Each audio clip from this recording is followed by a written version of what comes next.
is going on, guys? It's Scott and Kyle here with the Never Hedge podcast, joined by a very special guest today. We got Joe from the Society of the Hourglass NFT project. How are you doing today, Joe? I am doing well. How are you guys? Doing good. Doing good. Doing Excited right. to talk about your project. Yeah, I'm stoked to be here. Thanks for having us on. So we'll just start off. How did you get into the NFT space? My story with NFTs started back in July. I got COVID and was quarantined for a couple of weeks. My symptoms were super mild, so I was just locked up with nothing to do and kind of went down the rabbit hole. And you're, alone by yourself with nothing to do for a long time, it's easy to go deep. And so I got involved with a couple of projects and just started learning. And I was like passively familiar with the NFT space up to that point. I've got some friends who are artists in the space and do some really cool stuff. But I learned more in like the first week of owning NFTs than I had in months of just trying to, study and understand it. And that led to me kind of pulling a couple of my friends in who are my co-founders on the Society of the Hourglass. And it didn't take long for our conversations as collectors. What are you buying? What are you looking at?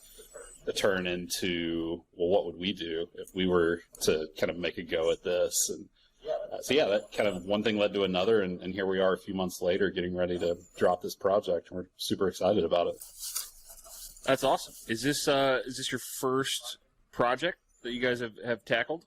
Yeah, it is. I have, so since getting involved in the space, I've been a moderator on a couple of communities. Animeta's is one. And then I got super involved as a collector and community member. But this is, I think for everyone on the team, this is our first go at being creators in the space. And I love that you started it with your friends, more passionate, than just a business transaction. Yeah, totally. And it's funny. Like we all know, most of us anyway, know each other in real life. We've worked together for years. We're all entrepreneurs. We've started companies, some together, some apart. But the relationships you form, kind of going through that kind of thing, are just super super strong. And so that has been really helpful for us because starting a project is not easy. Right. And it's one thing to talk about all the work that goes into it, and it's easy to not really see that behind the scenes. But man, if you don't have strong relationships at play, then it'll really test you as individuals and as friends. And so we've been really fortunate that we've already kind of gone through the process of getting to know each other and understand how do we push and challenge each other, how do we motivate and inspire each other, and that's been really beneficial for the process of bringing this to life. What do you think is the hardest thing, biggest hurdle you guys have had to overcome in bringing this project to market?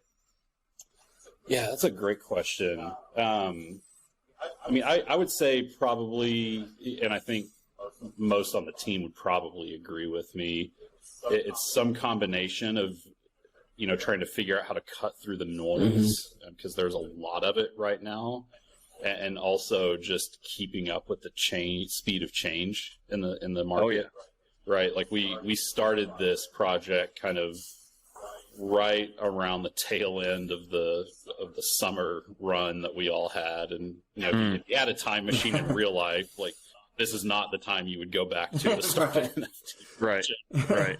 But we're here and we're committed to it. We're having a ton of fun. But yeah, it's tough. As we kind of watched this big wave of, I hesitate to call them low effort cash grabs, because I think even the cash grabs take a lot of work. But maybe poorly conceived projects that aren't really being thought of as long-term endeavors. Seeing those just take off sometimes, it's man, how do you separate from the get away from that? Because like I said, we're all entrepreneurs. We're not thinking about this as an NFT project. We're thinking about this as a company. How do we not only bring this project to market, but how do we operate it and scale it so that it's around 1, 2, 5, 10 years from now because we've got really, really big, ambitious plans, and we're operating on like a 10-year horizon here. And so we want to make sure that we're being responsible with how we grow the community and how we get people engaged. And if we, kind of engage in the stuff that will get people super psyched for like a moment and then they dip out, that's not going to help us long term. Right. And so it's been really interesting kind of trying to navigate the line between, hype marketing and organic community growth and figuring out what the right mix is for us there. Because ultimately, like, this is about the community, and we want people involved and engaged that not only want to be there, but believe in the vision long term and are kind of ready to go on the ride with us. So how did you end up on the Society of the Hourglass idea?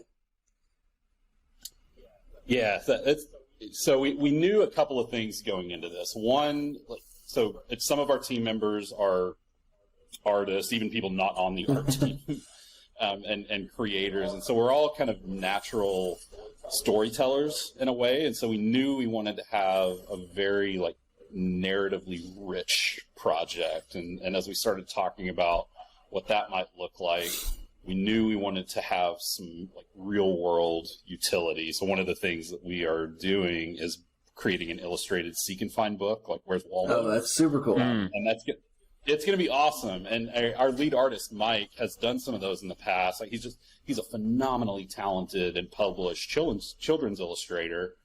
Chris, one of my co-founders, was his college roommate. And so we're like, we should talk to Mike about this and see what he thinks.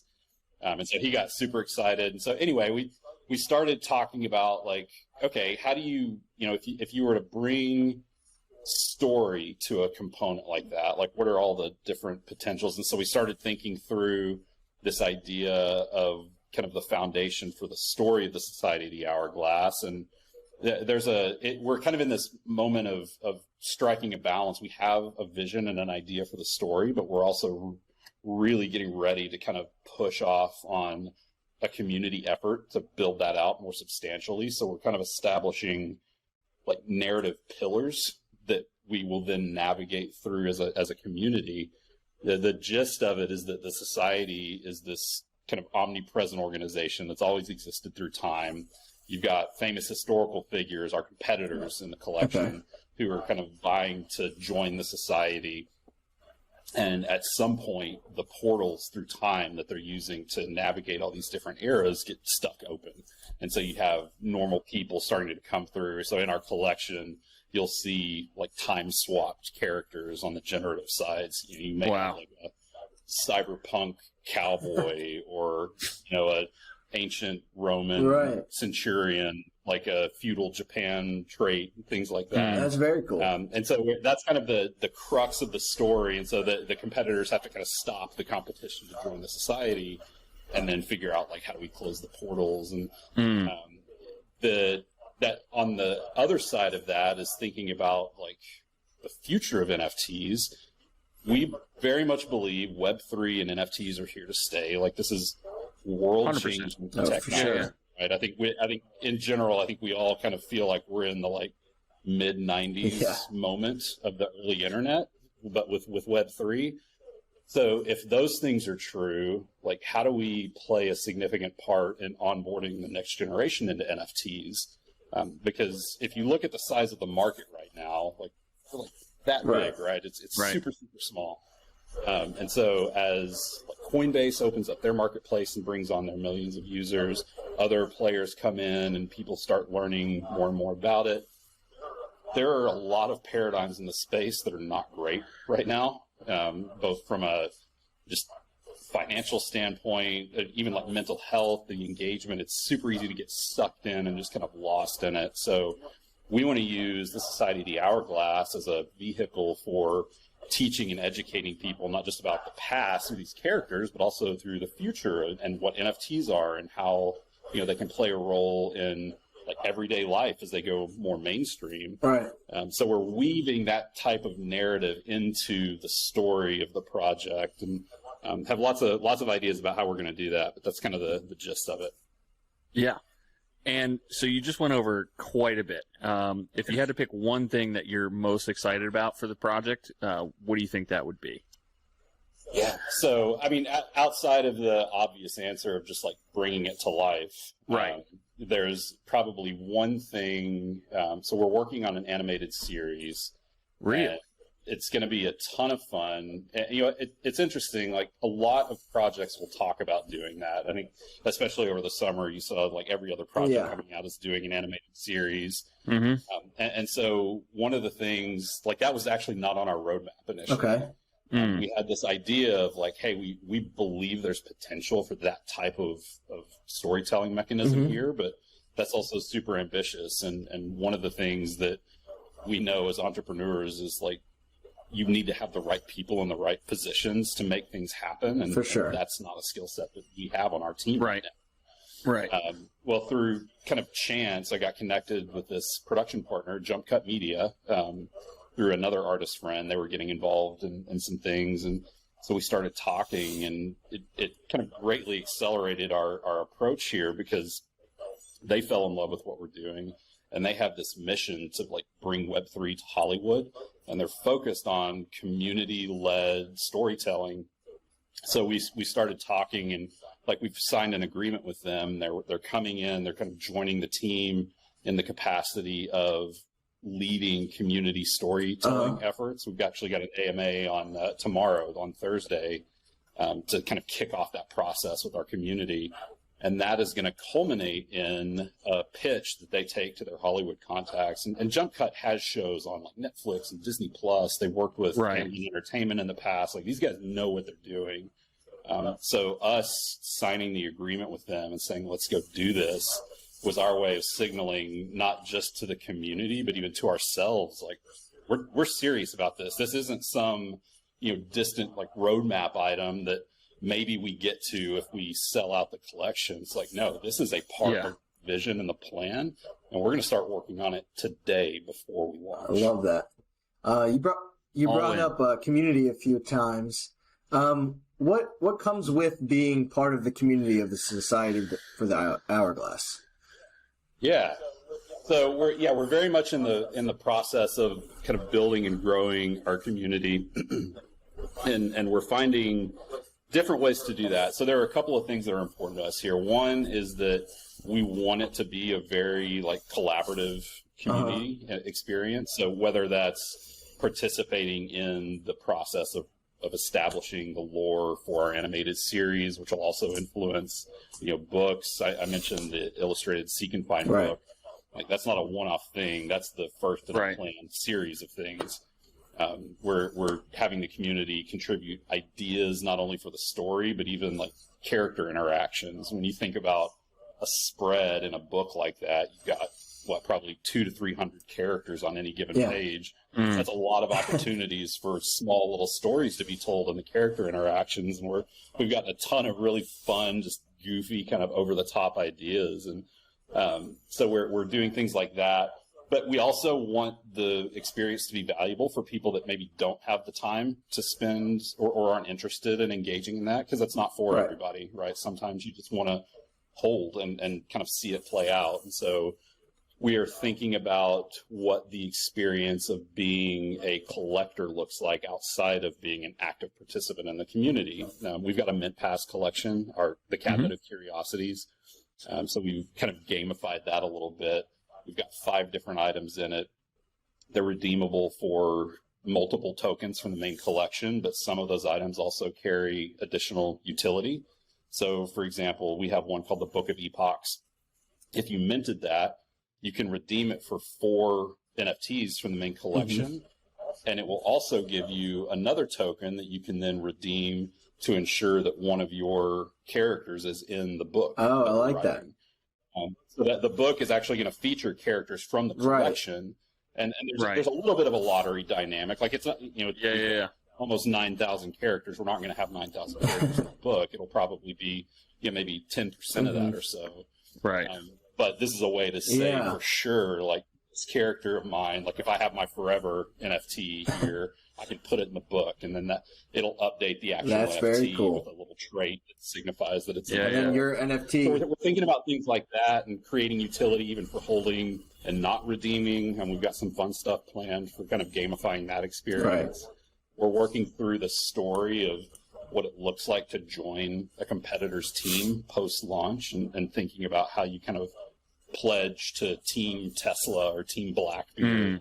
We've got a lot of fun stuff. That's very cool. And I was just thinking, there could be a ton of value in that, having your character, your NFT in the first book, you know? Totally. Going forward, mine's in the very first book. So that. Yeah, and that's the thing, right? Like, this is the first in a planned series, but even outside of that, like, our holders are all going to get like a special first edition copy of that for each NFT they mint. But we're also planning on printing another run and distributing these to schools and educational nonprofits. Like, we want this content and this story in front of as many people. So this would be a physical book? Yep, physical printed book. I like that as well, mixing the two. Yeah, it's like, I think the idea of physical and digital, finding new ways to blend together, is super interesting. And you know, the thing that we always talk about as a team is kind of imagining, like, what would it have been like if, like, Star Wars started as an NFT project, and think through the dynamics of, like, oh man, what if I minted Darth Vader? Like, we want those kind of things happening with our collection. And you know, the thing that I always tell people is, like, I want people 20, 30 years from now reminiscing and talking about how they remember reading and watching the Society of the Hourglass in the same way that, like, I do Schoolhouse Rock or the Magic Sports. Right. Yeah, and is there anything else that you want potential collectors to know, Joe? So I think the big thing is just getting involved in Discord. That is hands down the best place to be for information right now. Anything that we do is getting announced to our Discord community before it goes on Twitter or anywhere else. We've got some fun stuff planned. We're working on kind of a calendar of events and prizes and giveaways and things like that leading up to our launch on January 4th. So being involved and kind of getting in there and understanding not only what we're about right now, but what our long-term vision is. And, like, I don't know how you can't get excited about it when you think about all the potential for this. And so we just want people learning about it and having fun with us, because we're having a really good time with this, and I think everybody else will too. And are you guys planning on doing a whitelist? So we are doing a pre-sale. So right now we've got a couple of ways to get on it.